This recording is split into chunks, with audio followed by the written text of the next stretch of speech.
Bien, entonces seguimos con el tema de programación imperativa, derivación de programas imperativos. Eh, bueno, siempre acá en el encabezado de todos los archivos ya muchas veces lo hemos visto, la definición de lo que es una terna de Hoare, está bien, pero importante machacar mucho con esto, así que va a estar siempre ahí arriba.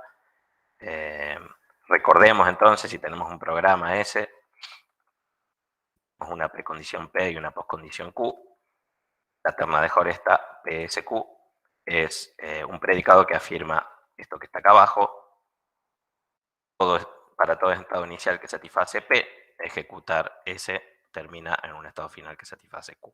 ¿Está bien? Entonces una terna que puede valer o puede no valer. Y también a la hora de derivar, quiere decir que vamos a tener especificaciones, y las especificaciones, yo tengo conocida la precondición, conocida la postcondición y desconocida la sentencia. Y tengo que encontrar una sentencia tal que valga la terna. Por supuesto, también en la especificación yo conozco la declaración de constantes y variables que se requieren para la especificación, aunque no las variables auxiliares. Otro concepto importante, weak precondition, está bien. Si ahora fijamos la sentencia y la postcondición, está bien, o sea, miramos, tenemos dado S y tenemos dado Q, nos podemos preguntar cuáles son las precondiciones válidas posibles que yo puedo tener, tales que vale la terna. Esa precondición me define el conjunto de estados iniciales válidos. El que más me interesa de todos esos es el conjunto más grande posible, y eso quiere decir el predicado más débil posible, P. ¿Está bien? Entonces la weakest precondition es eso, es el predicado más débil posible, tal que si yo lo pongo como precondición, vale la terna PSQ. Vimos también varias veces esta relación entre la terna y la WP, ¿está bien? Si vale la terna PSQ, vale la terna PSQ, sí, solo sí, la precondición implica a la precondición más débil de S y Q. ¿Está bien? Lo hemos justificado varias veces. Bueno, después pasamos a el tema de derivación. Entonces, como decíamos, en las especificaciones siempre vamos a tener una precondición dada, un programa desconocido y una postcondición dada. Y nuestro trabajo es encontrar el programa. Y acá hay un resumen bastante rápido y comprimido de lo que hemos visto hasta ahora. Siempre, entonces, usando la ley del mínimo esfuerzo, vamos a tratar de empezar a tratar de resolver S de la forma más simple posible y después ir creciendo en complejidad. Empezamos entonces considerando skip. Para que pueda hacer skip el programa S, lo que tiene que valer es que P implica Q. ¿Está bien? Y si yo sé que P implica Q, entonces no necesito hacer nada en mi programa, porque ya el estado inicial satisface el estado final. El estado inicial satisface el predicado de la postcondición. La posibilidad es que sea una asignación, está bien, en ese caso lo que puedo probar es que el programa S tenga de esta forma, una asignación de todas las variables de mi programa a una serie de expresiones. Y como vimos también en varias oportunidades, puede ser que algunas de estas expresiones nosotros ya las podamos saber desde antes, por alguna cuestión de intuición o de creatividad, o porque me lo dieron en el ejercicio. Y las que uno siga sin conocer, las va a derivar. ¿Y eso qué quiere decir? Básicamente, hacer la demostración de esta terna, probablemente produciendo WP, ¿está bien? O sea, probando que P implica la WP de la asignación y la postcondición. En el camino, elegir convenientemente qué son las incógnitas. ¿Qué me conviene que sea cada una de las incógnitas? Tienen que ser expresiones programables, de manera de que yo pueda llegar a true en mi demostración. ¿Está bien? Y después, otra cosa que vimos para el if, vimos la terna como es en general, pero también vimos que muchas veces, derivando una asignación,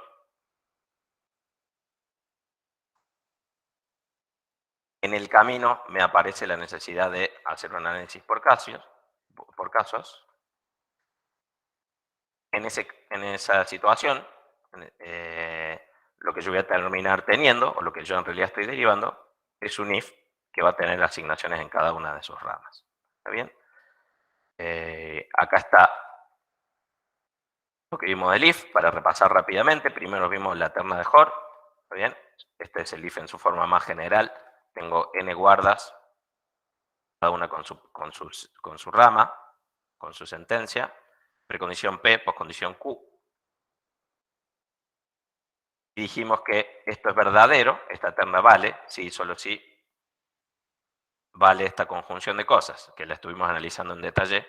Ahora vamos a hacerlo más rápido, pero sabemos que sí o sí tiene que valer al menos algunas de las guardas. Eso quiere decir que la precondición implica que vale o B1 o B2 o hasta Bn. ¿Está bien? Fíjense que como es una disjunción, mínimo tiene que ser una verdadera, pero puede haber varias al mismo tiempo que sean verdaderas. Y además, creo que tienen que valer ternas de Hort para cada una de las ramas del if. ¿Está bien? En todas las ramas del if tiene que quedar como postcondición Q, de manera que quede garantizado Q siempre. Y como precondición tengo P en todos los casos, pero además en cada una de las ramas yo sé que vale la guarda de esa rama. ¿Está bien? Si yo voy a ejecutar ese 1, quiere decir que B1 era verdadero, entonces lo puedo asumir como parte de la precondición de S1. Así con todas las ramas. La precondición más débil la salteamos. Quizás hay algún ejercicio práctico donde hay que calcular la WP de un if. A ver, déjenme ver. El 1F, por ejemplo. En el 1F lo que hay que poner acá es la WP del if. Bueno, les tocará a ustedes ir a mirar el digesto y aplicar esa definición. ¿Está bien? Está muy relacionado con la terna de Hort. Tiene una pinta bastante parecida. Nada más que P no aparece, por supuesto, porque la WP justamente es algo que se calcula en términos de el programa y la postcondición. Eso en cuanto a la WP. Pueden ir a mirarla en el digesto. Y pasamos después a hablar de el if en derivaciones. Y lo que hicimos fue caracterizar un escenario posible, que es el tema del if que aparece al derivar una asignación. También, como hemos dicho en la clase pasada, hay otros escenarios en los que pueden aparecer un if. Quizás en el transcurso de lo que quede de la materia lo llegamos a ver en algún momento. Y un ejemplo, por ejemplo, el máximo entre dos números, suponiendo que no puedo usar el operador max, sino esto sería simplemente una asignación. Esta es mi especificación.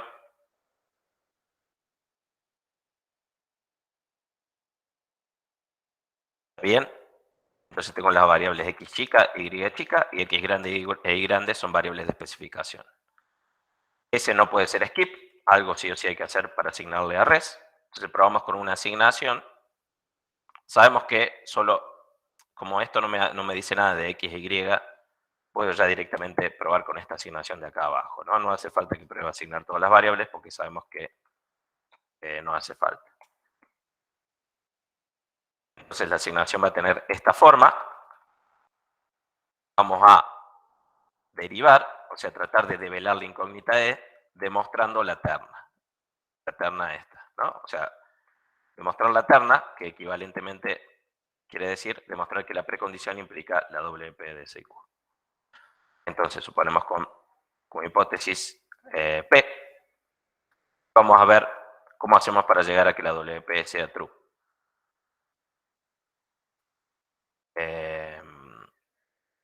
Definición de WP, eso quiere decir que reemplazamos res por E. Ahora tengo que elegir E convenientemente, pero no puedo elegir que sea x max y. ¿Por qué? Porque x grande e y grande no existen en el programa, son variables de especificación. Pero podemos reemplazar la x grande por una x chica y la y grande por una y chica, ya que tenemos esto como hipótesis.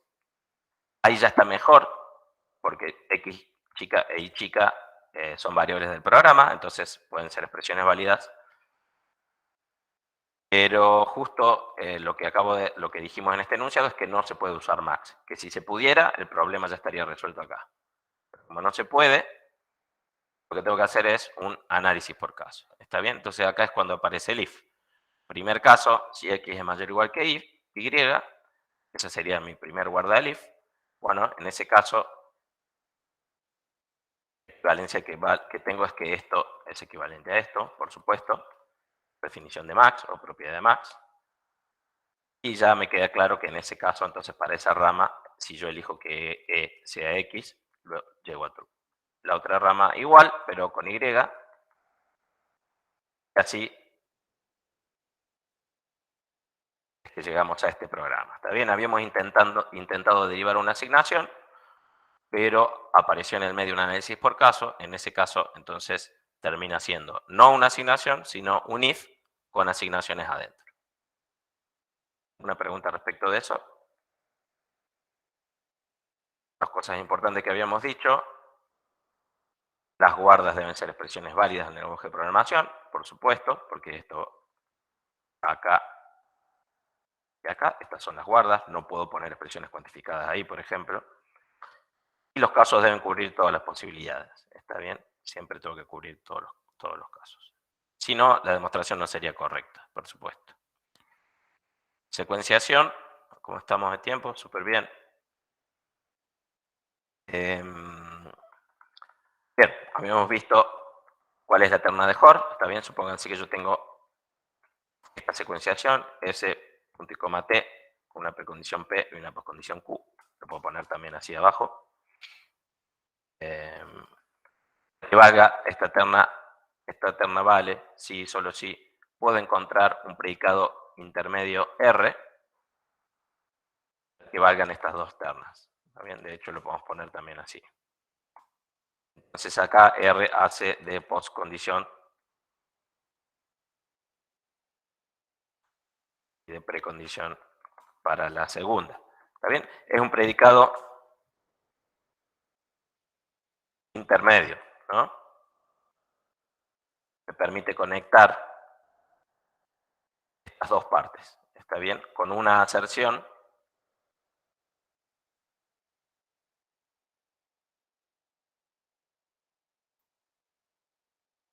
habla de los estados posibles luego de ejecutar, antes de ejecutar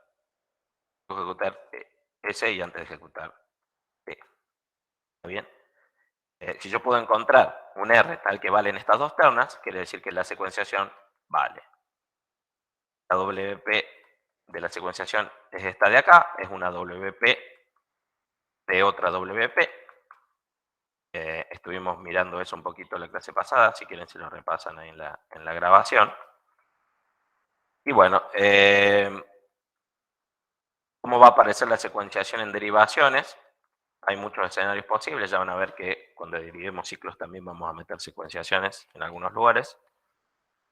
Pero si no, también una situación muy frecuente va a ser el uso de la creatividad, digamos, de la lectura de una especificación vamos a poder darnos cuenta de que necesitamos una secuenciación de dos cosas. Un ejemplo entonces respecto de eso, el promedio de un arreglo de n elementos, supongo que tenemos un arreglo de n elementos, si quieren podemos acá agregar la declaración de constantes y variables, tenemos un n entero, un arreglo de n enteros,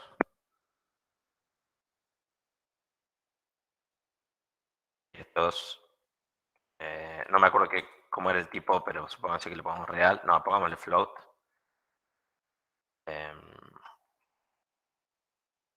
Podemos incluso ya directamente que la regla sea de float. Bien. Entonces, este es el problema que queremos resolver nosotros. Tenemos un arreglo de al menos un elemento y al final queremos que en la variable promedio esté calculado todo esto de acá. La sumatoria de todos los elementos dividido a n. ¿Está bien? Lo que nosotros sabemos muy bien que es el promedio. Entonces, lo que nos damos cuenta rápidamente, fácilmente, es que primero deberíamos quizás resolver la de la sumatoria y después hacer la división por n, el resultado. ¿Y eso cómo lo hacemos? Planteando una secuenciación de dos programas, uno que resuelve una cosa y otro que resuelve la otra. Es lo que vemos acá abajo. ¿Bien? Entonces fíjense cómo estamos haciendo un pasito, un pequeño refinamiento de este programa para ver que ahora va a tener esta forma de acá.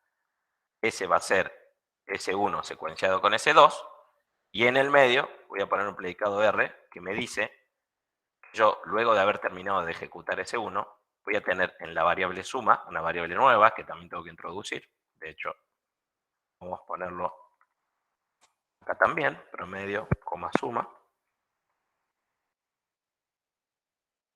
Va a estar calculada la suma de los elementos del arreglo. Y después, una vez que tengo calculada la suma, acá tengo que hacer algo. ¿Está bien? Eso fue lo que acabamos de hacer. Refinamos el programa ese y lo convertimos en una secuenciación. Ese uno, ¿qué va a hacer? Va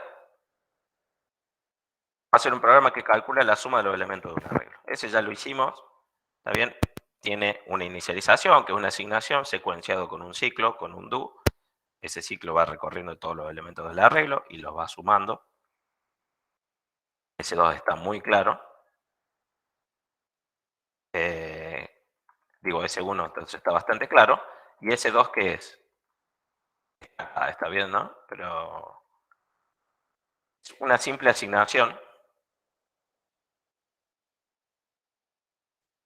y nada más. Está bien, se puede demostrar fácilmente que la terna esta R, S2Q, vale si yo pongo que S2 sea esta asignación de acá.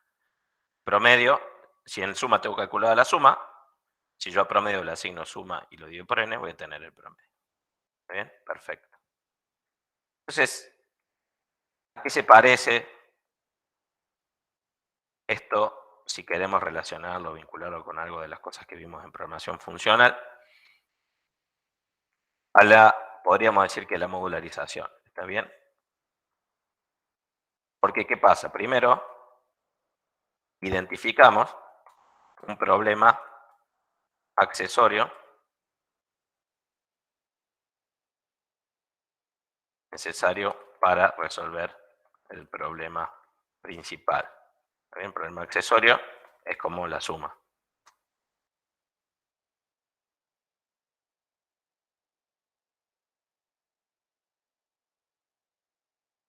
¿Está bien? Y lo que vamos a hacer es, hacemos un programa antes y lo secuenciamos con el que viene después.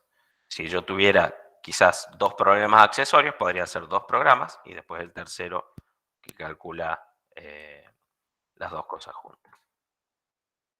Calcula, junta todo. ¿Entiende?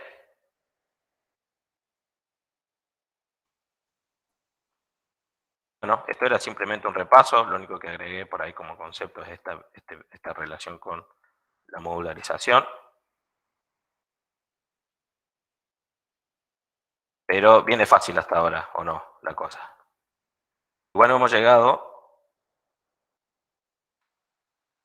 a la sentencia más interesante de todas en la programación imperativa, que es el ciclo o la repetición. Así que ahora arrancamos con eso. Y para arrancar con eso, lo que vamos a hacer es retomar este ejemplo, que fue el primero que hicimos en programación imperativa, que era el problema de, si nosotros tenemos dado un número entero, n grande, contar cuántos números entre 0 y n son múltiplos de 6. ¿Está bien? Entonces, ¿se acuerdan bien? Habíamos hecho varias versiones, pero una de las versiones del programa que resolvía eso era esta que vemos acá. Tenemos la variable número actual, que va a empezar en 0, la variable resultado que empieza en 0. Número actual, vamos a ir recorriendo todos los números, fíjense, vamos a sumándole 1, llegar a n grande, inclusive, está bien, porque queremos contar también el n. Y el resultado, dependiendo en el cuerpo del ciclo acá, dependiendo si el número actual es divisible por 6 o no, vamos a sumarle 1 al resultado o no. Pero en el caso del número actual siempre le sumamos 1 porque queremos avanzar al siguiente. Tenemos esta precondición tenemos esta postcondición de acá, que es lo que yo quería calcular. Está bien que en la variable resultado está guardado la cantidad de veces que sucede esto, entre 0 y n, incluido 0 e incluido n. Bien, acá me gustaría, fíjense que en realidad esto es una secuenciación entre una asignación y un do. ¿Está bien? Como me quiero concentrar en el do, veamos, me gustaría que veamos esta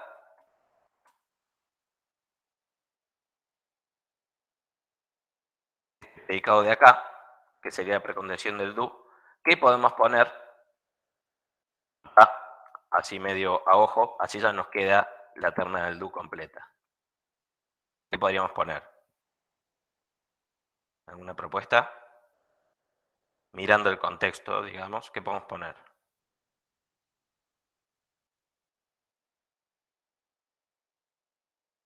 Sí, n mayor o igual que 0, vale, pero me gustaría decir algo más interesante que eso. También sabemos más cosas en ese punto del programa.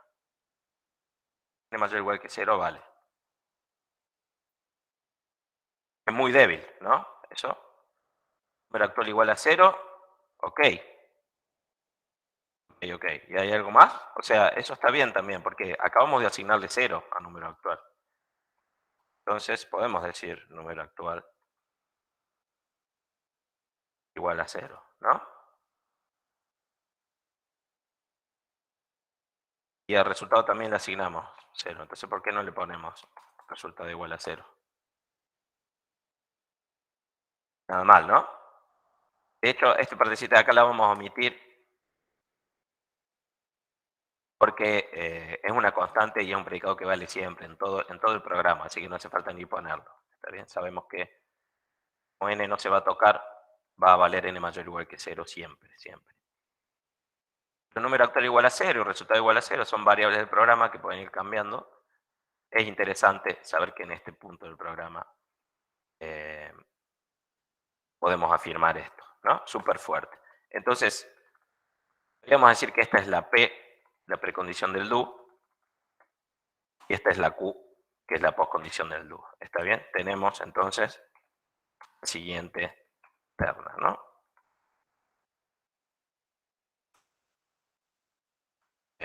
¿Cómo se pone acá la fuente? Normal. Ahí va. P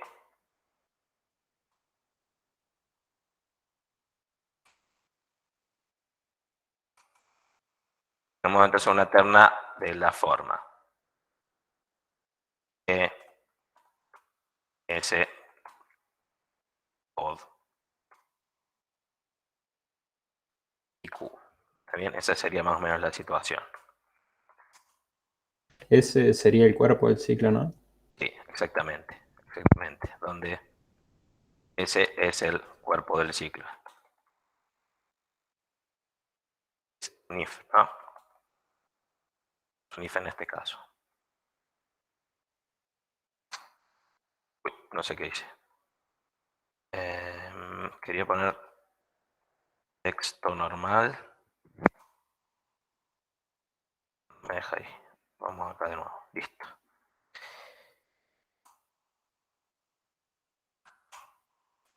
¿Cómo demostramos esta terna? ¿Está bien? Entonces, un problema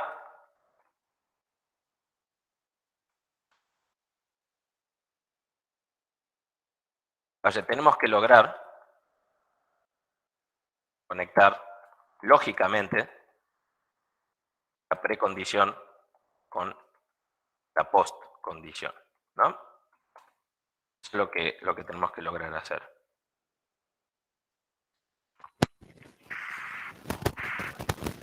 Pero ¿qué pasa? ¿Cuál es el problema? No sabemos cuántas veces vamos a iterar el ciclo, ¿está bien? Supongamos que iteramos n veces, ¿no? Entonces, ejecutar el ciclo es equivalente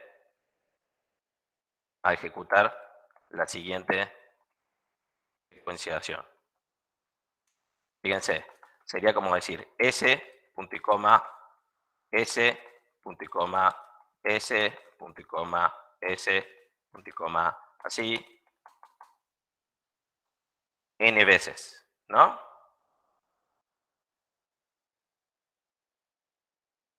¿Siguen? O sea que queremos demostrar la terna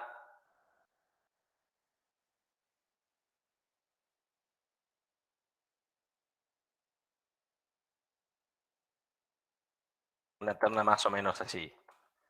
P es n veces y Q. ¿Está bien? Entonces, recordando la terna de la secuenciación. Hay una cosita más. No, está bien así, lo dejamos así. Recordamos la terna de la secuenciación. Necesito para poder mostrar esto. Y ahí les pregunto a ustedes, a ver si me pueden ayudar.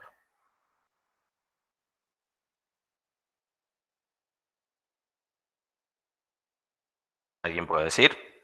Si quieren, lo que vamos a hacer es repasar, recordamos la terna de la secuenciación. La teníamos por acá arriba. Es esta de acá.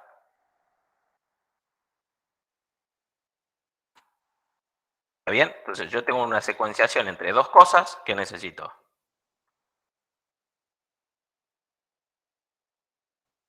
Ahí en el chat o al micrófono. ¿Qué predicados? Sí, Daniela. Va por ahí, va por ahí. Predicado R, dice. Sí, sí. Yo uso acá, estoy usando la palabra intermedio. ¿Está bien?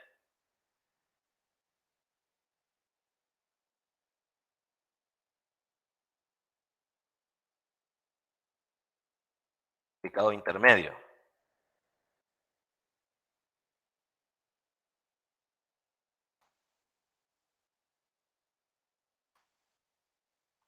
Necesitamos predicados intermedios.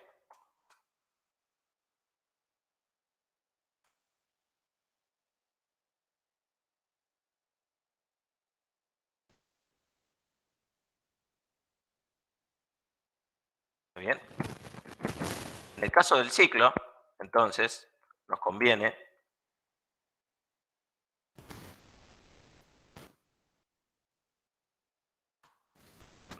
tener un único predicado intermedio.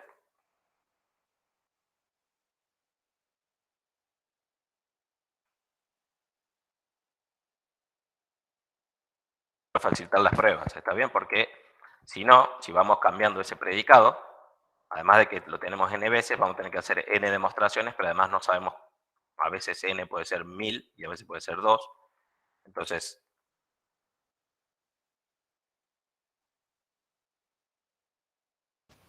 tenemos por ahora R a ese predicado, ¿no? Entonces, ¿qué propiedades tiene que cumplir? Vamos a poner R va a valer acá. Vamos a ponerlo acá. Va a valer acá.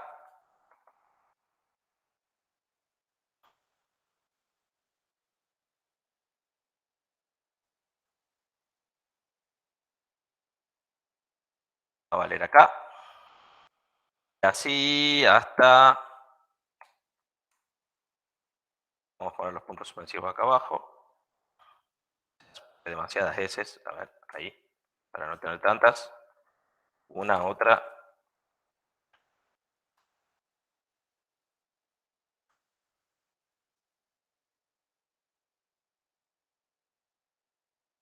Va a valer acá. Si quieren podemos poner una R también acá al final. Y después Q. ¿Está bien? Entonces, Profe, R, ¿todas sí, las R's van a ser equivalentes? ¿Iguales van a sí, tener la misma condición? es la misma R. ¿Está Ah, bien? bien.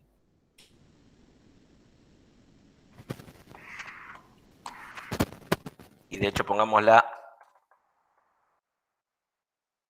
acá. ¿Está bien? Entonces, fíjense. Acá podemos poner un skip si se quiere. Y acá también.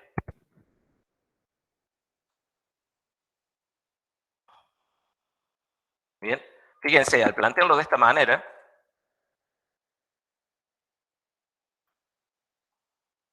sirve ya que las demostraciones que tengo que hacer se reducen a las siguientes. Bien, la primera es esta de acá. Skip R. ¿Está bien? Con eso yo ya sé, bueno, que al empezar a ejecutar ese, tengo como precondición R. Y después tengo que demostrar que cuando yo ejecuto el cuerpo del ciclo S,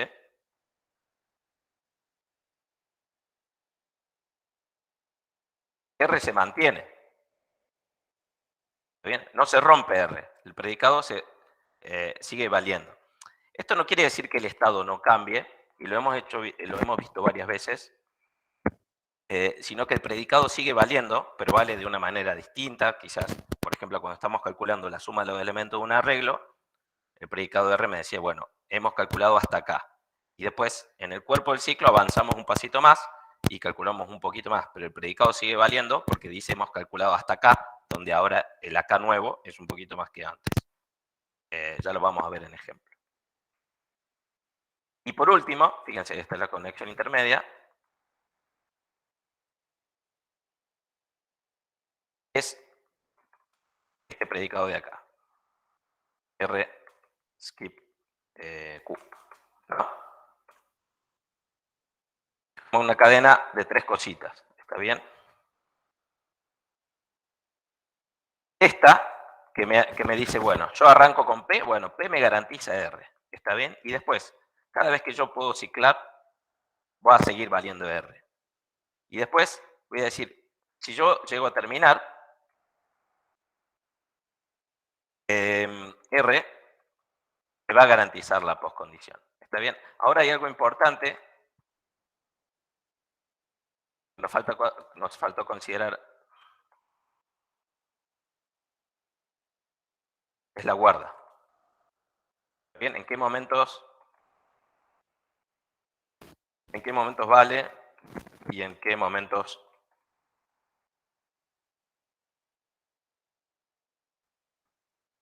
no vale? Entonces déjenme, y de hecho deberíamos volver a hacerlo desde arriba, a ver, y vamos a ir corrigiendo. Acá. Pongamos el tema de cómo son las guardas en esta cadenita. ¿Está bien? Entonces, pregunta. Y acá, a ver, acá, ¿no? Si yo sé que voy a ejecutar el cuerpo del ciclo, ¿qué podemos decir sobre la guarda? Que es válida. Es válida, ¿no? Disculpen. Acá voy a ejecutar de nuevo el cuerpo del ciclo. ¿Qué podemos decir sobre el cuerpo de la guarda? Que vale. ¿Está bien? Acá, bueno, acá ya no sé, ¿está bien? Acá ya no sé, o bueno, sí, porque lo puse uno más abajo. En la última, yo sé que la guarda no va a valer, ¿está bien? Porque es cuando yo termino. A ver si puedo escribir la negación, que me la perdí, siempre me pierdo en el teclado. Ahí está. Entonces las ternas, en realidad, van a ser un poquito distintas. Voy a hacer, acá va la guarda, ¿está bien?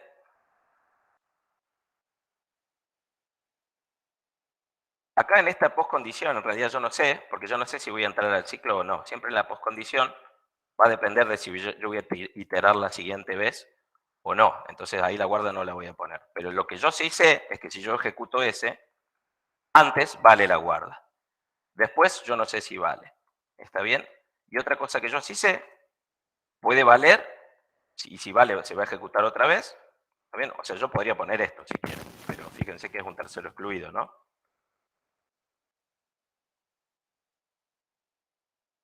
Lo podría poner acá arriba. Al empezar el ciclo, acuérdense que los ciclos pueden iterar 0 veces, así que al empezar el ciclo puedo iterar 0 veces, eso quiere decir ni siquiera al principio vale la guarda, ¿está bien? Entonces puede valer que no o puede valer que sí. Como es tercero excluido, lo sacamos. Al ejecutar el cuerpo del ciclo, sí sabemos que vale al principio, pero al terminar no sabemos. Entonces puede ser que sí o puede ser que no.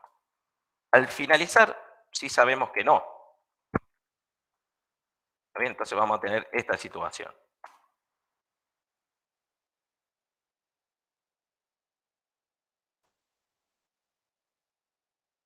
Bien, entonces la demostración que tengo que hacer se reducen a las siguientes. ¿Y qué es lo que tenemos en esta situación? ¿Está bien? El predicado R, el predicado R, se llama invariante de ciclo, eso es entonces el concepto que estaba queriendo introducir en este momento. Así que por lo general vamos a denotarlo I o inf. ¿Está bien? El nombre que vamos a usar casi siempre va a ser ese es para el invariante. Así que mejor escribámoslo así. En lugar de R pongamos inf, invariante de ciclo.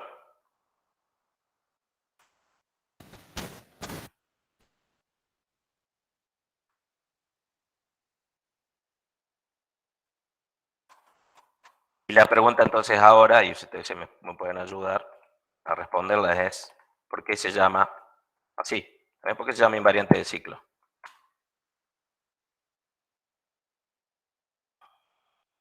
¿Alguien se anima?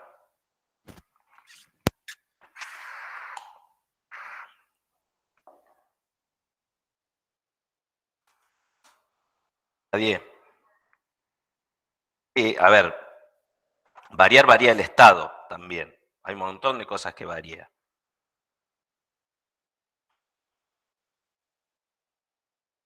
Rápidamente, vamos a decir que es un predicado,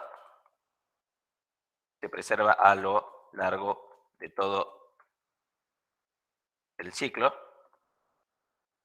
y eso me permite conectar lógicamente la precondición de la postcondición. Bien, igual, fíjense que la conexión es indirecta, porque primero el invariante se conecta con la pre. ¿Qué quiere decir este primer predicado? Quiere decir el invariante vale al principio del ciclo. Después, el predicado que dice, bueno, yo voy a ejecutar el cuerpo del ciclo 1, 2, 3 o 47 veces. Sí, las cosas que están diciendo, también lo que dice Camila, está bien, es una condición común en el ciclo. El cuerpo del ciclo preserva el invariante, ¿está bien? Y por último, lo que estoy diciendo acá, fíjense, es el invariante implica la postcondición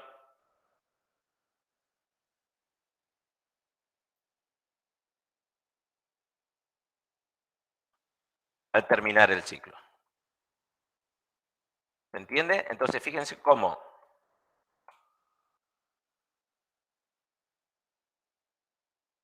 la pre y la post están conectadas indirectamente a través del invariante. ¿Está bien?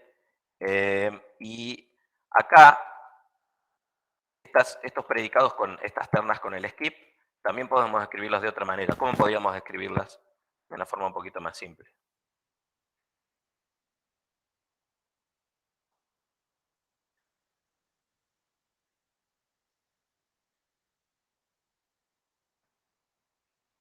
¿A quién se le ocurre algo?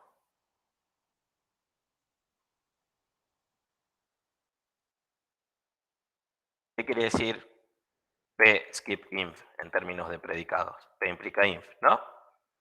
¿Y qué quiere decir inf y no B? Skip Q. ¿Está bien? Pues escribamos.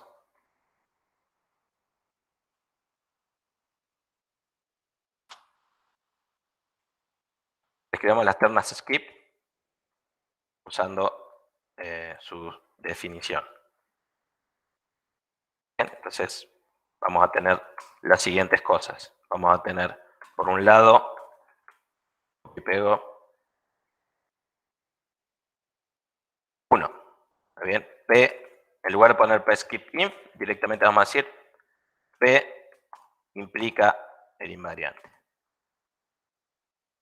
En lugar de decir, bueno, perdón, la terna del cuerpo del ciclo la dejamos igual.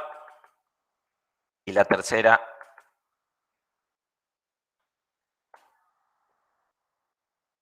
vamos a convertirla también en una implicación.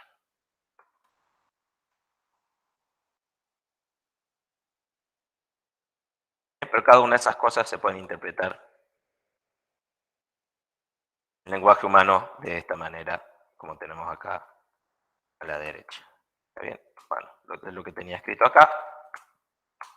Ahora, estas tres condiciones, en realidad, me falta una cosita más, ¿está bien? Es el tema de la terminación del ciclo.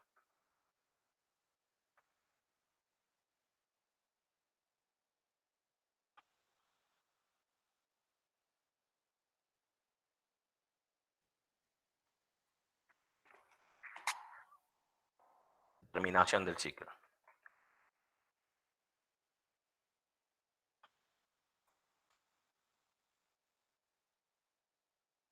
Entonces vamos a tener predicados adicionales que me garantizan eso o que me permiten demostrar eso. ¿Está bien? Que representa que el ciclo termina. Eso lo vamos a ver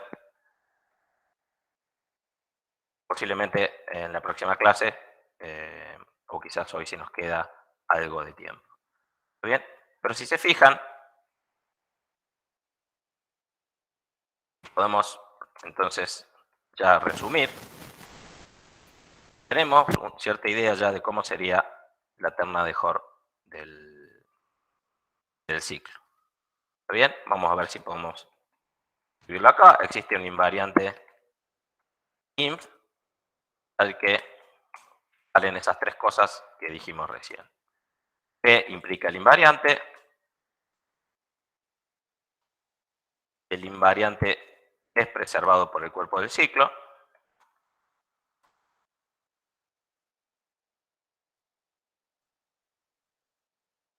Y el invariante, al terminar el ciclo, o sea, cuando vale la negación de la guarda,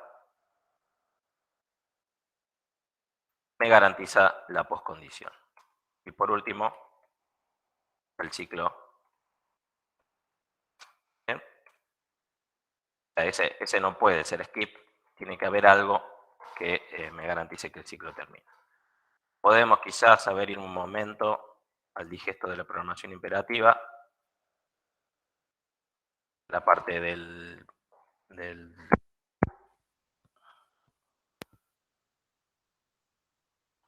if, a ver, acá está el ciclo repetido.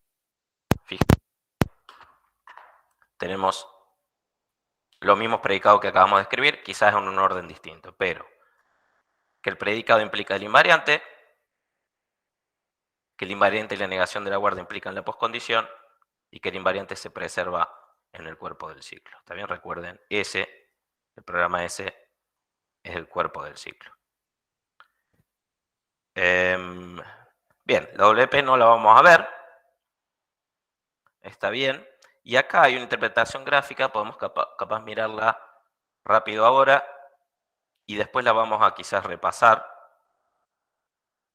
porque también me gustaría que veamos cómo todo esto lo podemos aplicar. Me está mostrando el documento, profe. Perdón. Bien, ahora vuelvo a eso. Gracias por avisar. Pero bueno, la idea es intentar ver cómo podemos aplicar todo esto que vimos acá, ¿está bien? A este programa, que es el programa en el que queremos contar cuántos números entre 0 y n son múltiplos de 6, ¿está bien? Entonces, está claro que acá el invariante se va a insertar acá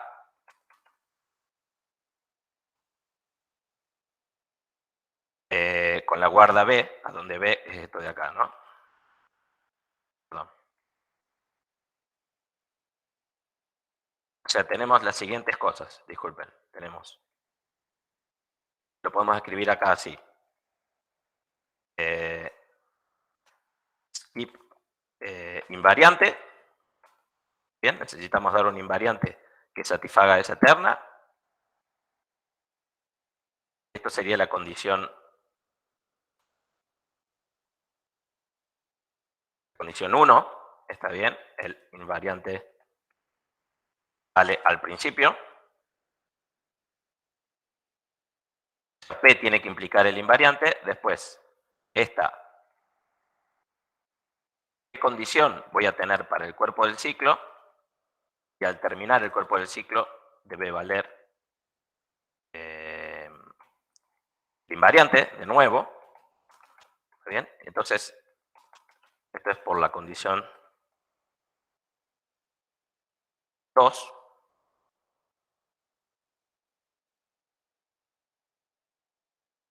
El invariante se preserva en el cuerpo.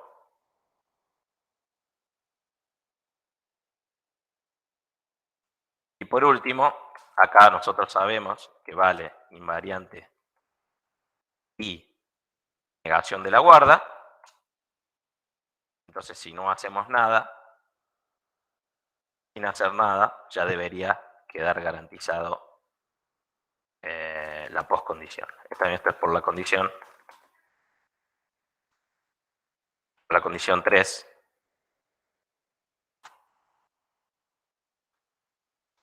A la post al terminar. ¿Está bien? Cuando termine el ciclo, quiere decir que vale la negación de la guarda. ¿Ok? Entonces, estaba hablando de una interpretación gráfica de todas estas condiciones que estamos mirando acá. Es esta de acá, a ver si la podemos ver un poquito. Acá los circulitos, empecemos acá, ¿no? La ejecución del programa del do empieza en esta precondición. ¿Está bien? Entonces nosotros dijimos, ¿cómo? Y termina al final, acá en Q. ¿Está bien? Entonces decimos, ¿cómo podemos conectar, lógicamente, una condición P con una condición Q, cuando en el medio pasan un montón de cosas y hay un montón de transformaciones de estado? ¿Está bien? Porque los programas que veníamos viendo hasta ahora, el skip, la asignación, el if mismo, la secuenciación, yo tenía como una conexión intermedia garantizada. ¿Está bien? Acá el problema, digo, por ejemplo, en la secuenciación, el RS, lo tengo garantizado, obvio que lo tengo que dar a la hora de demostrar, pero tengo que darlo y la cuestión es que se va a ejecutar una sola vez el primer programa y después una sola vez el que sigue. Acá tenemos un cuerpo del ciclo que se va a ejecutar cierta cantidad de veces, que no sabemos cuántas son. Entonces veamos cómo podemos conectar lógicamente P y Q con este quilombito de acá del medio. ¿Está bien? Entonces dijimos, la primera condición, 1, es que la precondición implique el invariante. Entonces, si la pre vale, el invariante vale sin necesidad de hacer nada. Esto incluso yo lo podría dibujar. A ver, recordemos fortaleza y debilidad. ¿Qué quiere decir que P implica invariante? ¿Que P es más fuerte o más débil que el invariante? Más fuerte. P es más fuerte que el invariante. Por lo tanto, P está incluido como conjunto en el invariante. Exactamente. Por ejemplo, la precondición que teníamos en el ciclo que estábamos viendo recién era número actual igual a 0 y resultado igual a 0. Esa condición P es súper fuerte. ¿Está bien? Seguramente necesitamos un invariante bastante más débil que eso. Vamos a ver cómo sería después del recreo, cómo sería en el ejemplo. Pero bueno, tenemos la condición primera, esta, entonces ya sabemos que vale el invariante. Ahí toca ver si vamos a ejecutar el cuerpo del ciclo o no. Entonces, ¿qué es lo primero que uno mira? Si vale la guarda. ¿Está bien? Este es el cuadradito B con el signo de pregunta, es chequear la guarda. Si no vale, quiere decir que yo voy a terminar. ¿Está bien? Me voy para la derecha, a donde yo sé que estoy en un estado que vale el invariante, porque ya venía valiendo, y además vale la negación de la guarda porque acabo de chequearlo, ¿no? Y yo sé, además, por la condición, acá está puesto como 2, pero es 3. Esto es un errorcito. A ver si lo puedo corregir ya mismo. Esto es 3 y esto es 2. Ahí va. Por la condición 3, sé que invariante y negación de la guarda implican la postcondición, entonces llegué bien. Ahora, si yo tengo que ciclar, entonces quiere decir que la guarda fue verdadera, entré en una situación donde vale el invariante, porque venía valiendo, pero además vale la guarda, y ejecutar el cuerpo del ciclo me va a modificar el estado, de alguna forma, pero yo sé que al terminar de ejecutar el cuerpo del ciclo, el invariante va a seguir valiendo. ¿Por qué lo sé? Porque demostré, supongamos que lo hicimos, ¿no? Demostré el punto 2, que el cuerpo del ciclo me preserva el invariante. Entonces vuelvo a una situación en donde el invariante vale, terminé de ejecutar el cuerpo del ciclo y nuevamente tengo que chequear la guarda y así todas las veces que yo necesite para ejecutar el ciclo entero. Cosas que pueden pasar acá, entonces, es cierto, el cuerpo del ciclo S puede ser una cosa muy complicada. En este caso era solo un if, a veces también incluso puede ser solo una asignación y nada más, como era en el programa que calcula la suma de los elementos de un arreglo, el cuerpo del ciclo era solo una asignación. Pero los cuerpos del ciclo pueden ser muy complicados, puede ser, por ejemplo, que haya dentro una secuenciación, puede ser que haya otro ciclo, o sea, un ciclo adentro de otro ciclo, un montón de cosas. No hay problema si en el medio de la ejecución del cuerpo el invariante se rompe, está bien, deja de valer en algún momento intermedio. Lo importante es que valga antes y que al terminar el cuerpo siga valiendo, está bien, eso es lo que me indique esta terna. Por supuesto que en el medio se podría llegar a romper el invariante en algún punto, si yo pongo en pausa el programa en la mitad del cuerpo del ciclo. Para que no se confunda, quizás el nombre invariante da la sensación de que vale permanentemente, pero no. Vale al principio del cuerpo del ciclo y vale al final del cuerpo del ciclo. Bien. Ya son las 4, así que yo creo que nos podemos tomar un recreito y después ir a ver si podemos llevar esto más a tierra con el ejemplo. No sé qué onda, ¿alguna pregunta? ¿Se entiende este dibujito? Ahí, profe, se refiere a que no llega el invariante, digamos, por el simple hecho de que se aborte la ejecución y no, o sea, se aborte la ejecución del ciclo, digamos. Acá no, en ningún momento hemos hablado de abortar ejecución del ciclo.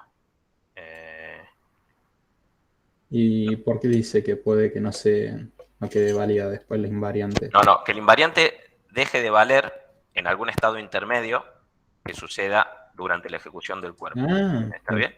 Eso, sí, sí, sí. eso quiere decir, no hay aborto ahí, no hay...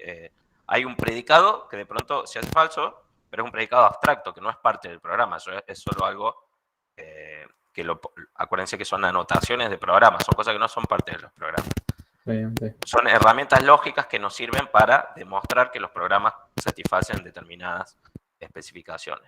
De hecho, el invariante es exactamente eso, ¿está bien? Es un predicado que yo me invento para conectar P con Q. Parecido al predicado R que yo me invento en la secuenciación,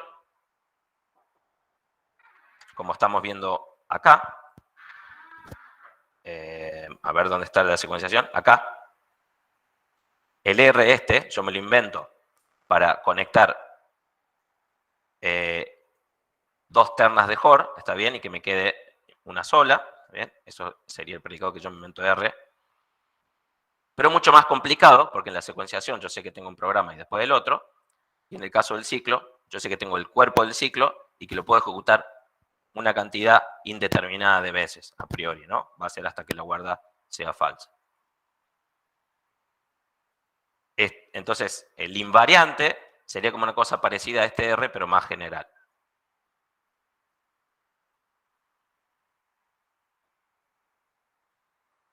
Bien, estábamos en este dibujito. Bueno, pauso grabación